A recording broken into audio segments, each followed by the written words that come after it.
मी अगदी खात्रीनं सांगते, की याआधी तुम्ही अशा पद्धतीने कधी भरलेली मिरची केली नसेल.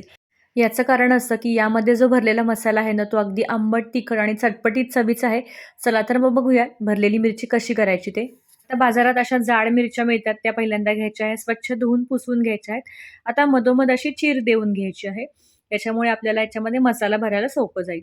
आता याच्यामध्ये बिया पण असतात, पण मी इथे बिया ठेवलेल्या आहेत. खूप जास्त तिखट तुम्हाला नको असेल तर बिया तुम्ही काढूही शकता. अशा पद्धतीनं सगळ्या मिरच्यांच्या मधोमध अशी चीर देऊन घ्यायची आहे. आता या मिरचीमध्ये मसाला भरण्यासाठी आपल्याला पहिल्यांदा 1 कप बेसन पीठ घ्यायचं आहे. बेसन पीठ छान असं मंद आचेवरती भाजून घ्यायचं आहे.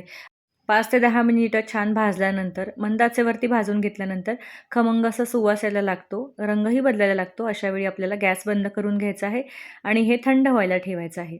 आता हे पीठ कढईमध्ये असंच न ठेवता एका भांड्यात काढून घ्यायचं आहे, म्हणजे लवकर थंड होऊन जाईल. आता हे पीठ थंड झाल्यानंतर याच्यामध्ये एक-एक मसाले घालून घ्यायचे. चिमूटभर हिंग घातलेला आहे. त्याच्यानंतर हळद घालून घ्यायची आहे. त्यानंतर अंदाजाप्रमाणे लाल तिखट घालायचं आहे. आता तिखटाचा अंदाज तुम्ही ॲडजस्ट करू शकता, कारण मिरचीमध्ये जर बिया ठेवल्या तर तिखट जास्त होऊ शकते मिरची. तर त्या अंदाजाने तिखट ॲडजस्ट करा. त्याच्यानंतर जिरे घातलेले आहेत. धने, जिरे खमंग भाजून पावडर घातलेली आहे 1 चमचा आणि याच्यानंतर आवश्यकतेनुसार मीठ घातलेलं आहे. बारीक कांदा चिरून घालायचा आहे. कोथिंबीर घालायची आहे आवश्यकतेनुसार आणि त्याच्यानंतर आंबटपणासाठी दही घेतलेलं आहे. दही 2 चमचे इथं वापरलेलं आहे.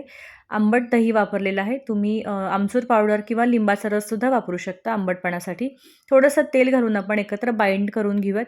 सगळं हे मिक्स करून घेऊयात. मिक्स केल्यानंतर अंदाज येईल आणि ओलसरपणा लक्षात आल्यानंतर आपल्याला अंदाजाने पाणी घालून घ्यायचं आहे. आता पाणी घातल्यामुळे व्यवस्थित असा डो तयार व्हायला मदत होते. थोडंसं पाणी घालायचं आहे, खूप जास्त पाणी न वापरता. फक्त एकत्र करण्यासाठी सगळं पीठ हे मळून घ्यायचं आहे, व्यवस्थित करून घ्यायचं आहे. दही घातल्यामुळे थोडा ओलसरपणा तर आलेलाच असतो. थोडंसं पाणी घालून ॲडजस्ट करून घ्यायचं. थोडासा ओलसर मसाला केल्यामुळे व्यवस्थित त्याचा गोळा बनतो आणि तो मिरचीमध्ये बसला जातो. त्यामुळे मिरची भाजताना कुठेही हा बाहेर येत नाही. आता हा गोळा हातावरती थोडंसं तेल घेऊन एकसारखा करून घ्यायचा आणि मग मिरचीमध्ये भरून घ्यायचा. व्यवस्थित भरून घ्यायचा आहे आपल्याला. त्याच्यामुळे बाहेर येणार नाही. सगळ्या मिरच्या अशा पद्धतीनं भरून घ्यायच्या आहेत. मसाला जितका छान आतपर्यंत बसवता येईल तितका बसवायचा प्रयत्न करायचा. सगळ्या मिरच्या अशा पद्धतीने भरून घेतल्यानंतर आपल्याला तेलामध्ये परतून घ्यायच्या आहेत. या इथं बघू शकता छान पद्धतीने मिरच्या भरल्या जात आहेत. व्यवस्थित मसाला भरल्यामुळे मिरचीची चव खूप छान लागणार आहे. जर काही मसाला उरला असेल तर तो भाजीमध्ये नंतर परतून घ्यायचा आहे. सगळ्या मिरच्यांमध्ये मसाला व्यवस्थित भरल्यानंतर आपल्याला आता या परतून घ्यायच्या आहेत तेलावरती. त्यासाठी कढईमध्ये आवश्यकतेनुसार तेल घ्यायचं आहे आणि याच्यामध्ये तेल तापल्यानंतर एक-एक मिरची सोडून घ्यायची आहे अशा पद्धतीने.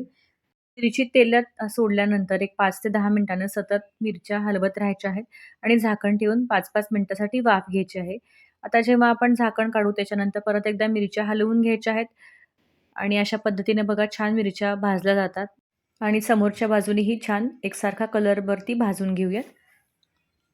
तुम्ही इथं बघू शकता मस्त छान मिरच्या खालच्या बाजूनी मस्त परतल्या गेलेल्या आहेत. आता समोरच्या बाजूनी परतण्यासाठी थोडंसं पाणी घालून घ्यायचं आहे आणि एक छान वाफ घ्यायची आहेत. म्हणजे काय होईल की मिरच्या छान आतपर्यंत शिजतील आणि व्यवस्थित जे वरचं कवर आहे मिरचीचं तेही छान शिजलं जाईल.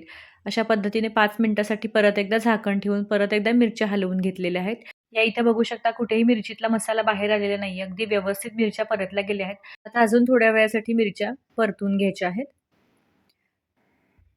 सालीचा रंग बदलल्यानंतर आपल्याला ह्याच्यामध्ये उरलेला मसाला घालून घ्यायचा आहे आणि परत एकदा छान परतून घेऊन 10 मिनिटं वाफ घ्यायची आहे.